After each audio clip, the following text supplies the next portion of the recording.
Juicing strong and eating healthy, and nothing tastes as good as I feel. Good morning.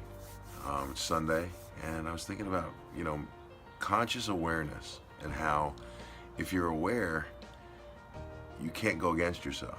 And it's only when we're on autopilot that we don't do it. And I go back to the day that I discovered juicing, because juicing was, the big jumping off point for me.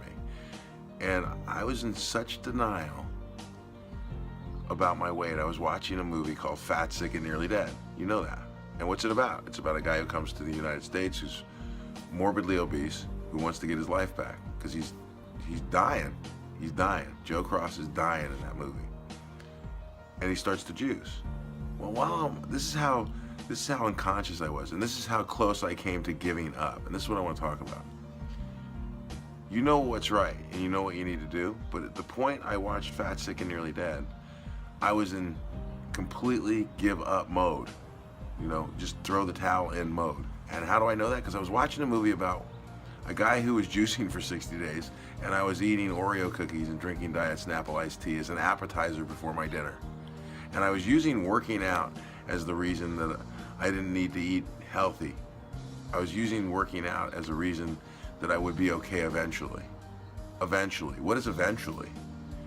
It's like this imaginary line that's out there. Eventually, I'll start going to the gym. Eventually, I'll get in a relationship. Eventually, I'll start eating right. Eventually what? And so, when my son asked me those questions, I could have taken it a different way, but for the first time I didn't. So let me digress just a little bit.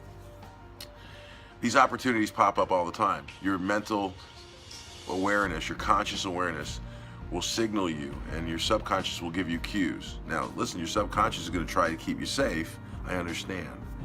But one of the big ones that stands out to me is when I was playing racquetball with my friend Claude Alinati.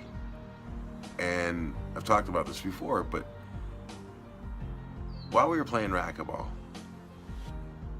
he asked for a timeout in the game, and he said, listen, I want to talk to you. I'm really concerned about your health. I'm really concerned about the swelling in your ankles, Charlie. I'm really concerned about, I can't do an Australian accent, but he's Australian.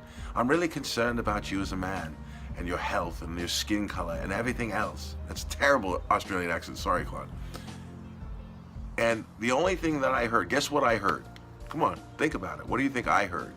He was saying these things that he was concerned about me, he cared about me, he loved me, and he wanted me to be okay. And what do you think I heard? You're fat, you're fat, you're fat, you're fat, you're fat, you're fat, you're fat. That's what I heard. That's the only thing I heard. Brain shut down. Went home, got the ice cream out.